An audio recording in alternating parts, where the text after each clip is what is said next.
It's December 7th, and while many fans are saying goodbye to the beloved Netflix show Hilda, we're saying hello to a spookier animated series created by the same director, Andy Coyle.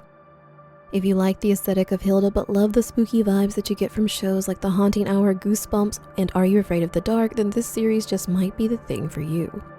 It's a passion project of Coyle's, and there are currently only 2 full episodes available with a few animated shorts thrown in, but with Hilda ending, we may be seeing more from this channel soon. So this is your spoiler warning because today we're talking about the darker of the 2 episodes, The Worm. So now, let's get started. The moon shines down on the remote northern town of Woodfield, and we can hear music coming from an open garage. 17-year-old Sparrow Moon is working underneath a car when a distortion can be heard through the radio. She checks it out and the distortion fades but returns, growing in intensity, and the words "feed me" are barely audible. The power goes out, something slips off the hood of her car, and she grabs her phone, hurrying to turn on the light and look around. But there's nothing there. Suddenly, the power returns and she's relieved, but only for a moment. The power goes back out and then flickers across the street. Sparrow turns, hearing a creepy whisper from the house, and it's saying, "Little bird." She walks into the middle of the road and hears her name in the same whisper. There's something large in the fog at the end of the street, and she can just make out a pair of bright yellow eyes. As the streetlights begin to dim, the figure becomes more clear and we can see a large looming monster watching her. Sparrow runs back towards her garage, but the entire house is covered and flattened by a thick mist. Sparrow holds her head, repeating the word "no," and the creature looms behind her, whispering, "Feed me." Fade to black, and we hear the voice of Dr. John Merrick, the psychologist who is now overseeing Sparrow Moon's psychiatric treatment.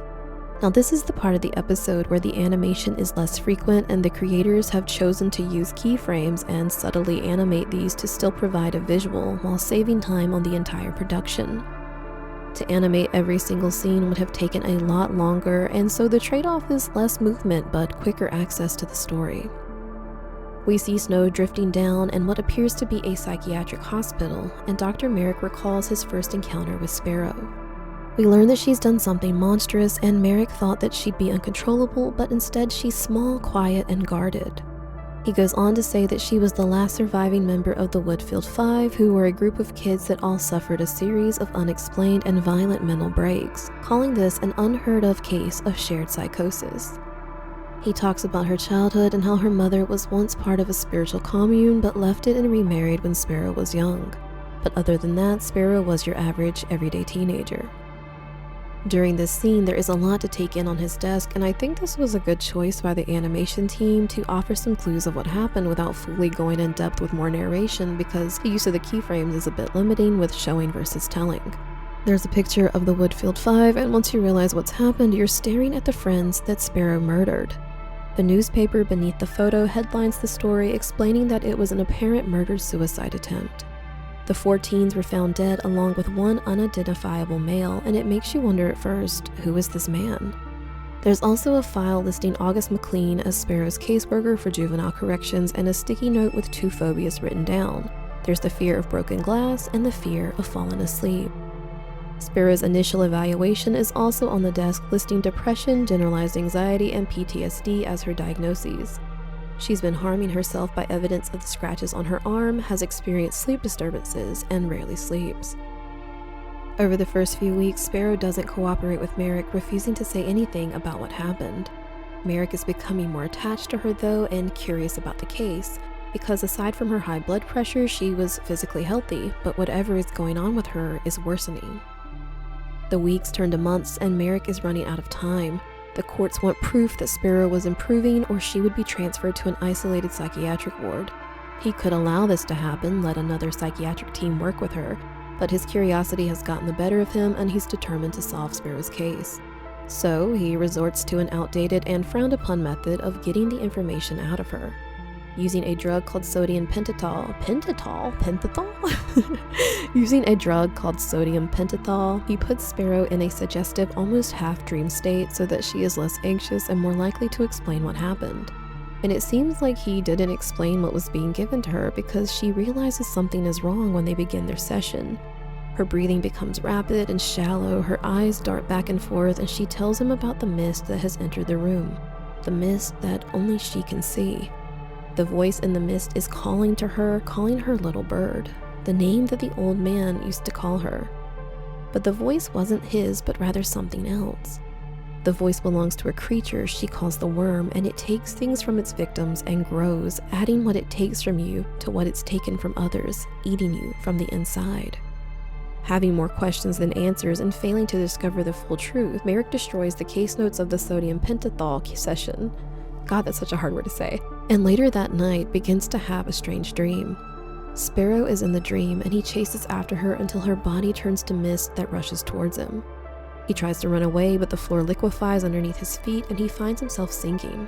He makes it out of the water only to find Sparrow standing before him. "Doctor, I'm so hungry," she says before her eyes begin to glow. Her body dissolves into mist and the worm appears before him. Like Sparrow in her dream at the beginning of the episode, he too runs, but the worm telepathically stops his body, flings him into the air before catching him in his mouth and eating him. And this part is the most visually stunning and eerie to me because it gives you some of those Stranger Things vibes, but also shows just how helpless Sparrow and now Merrick is under the attack of the worm. Merrick wakes and we learn that he dreams of the worm and the mist over and over every night, no matter how little he sleeps. He can't fight it, and the best he can hope for is waking before it begins to feed. He's losing sleep and his appetite, and like Sparrow, his condition is worsening. Desperate and out of options, he finds a way to reach Sparrow at the new facility she's now in. He finds her and can't believe how much she's changed, no longer small and frail, but strong and alert and healthy. Sparrow realizes what's happening to Merrick and tells him everything. Now, I'm not sure how Sparrow knows all of this information, but she tells Merrick that the worm is an ancient otherworldly parasite that has been passed on from host to host. It manifests in their dreams and feeds on their deepest fears, which makes me wonder if Sparrow was afraid of the dark and maybe Merrick afraid of drowning based on the dreams we see in the animation. Merrick tells us that the worm wants what any virus wants, to feed and to spread. It doesn't kill its host, but overwhelms them psychologically until they're forced to tell another person about the worm, infecting them as it manifests itself into their dreams instead. Sparrow tried to contain the worm, not telling anyone about it, hoping it would die with her. But she ended up passing the worm to Merrick after he essentially forced it out of her. She was also told about the worm presumably from the old man that called her little bird and who lived across the street from her. Which makes me wonder if the old man told her and her friends together, maybe in an attempt to lessen the effects of the worm on one individual, but instead causing all 5 of the friends to suffer psychotic breaks.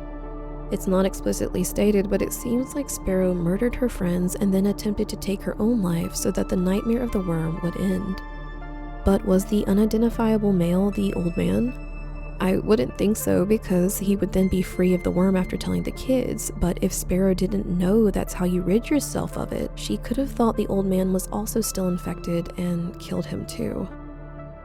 The episode ends with Merrick sitting at his desk. He's apologizing to us, the viewer, because now that he's told us about the worm, he knows the dreams of the mist will come for us. And with the mist always comes the worm. So to rid himself of all his suffering, he essentially gives it over to 1 million of us willingly. And I guess now that I've told you, I'm free and you're infected, so sweet dreams. But seriously, this was such a good story to me. It was just the right amount of like campfire spooky storytelling with the supernatural and a touch of psychology, and I just really enjoyed it. It honestly felt really nostalgic. The longer narration and themes of self-harm and murder makes it less suitable for younger audiences, but we're starting to see a trend where animation is just growing with its audience.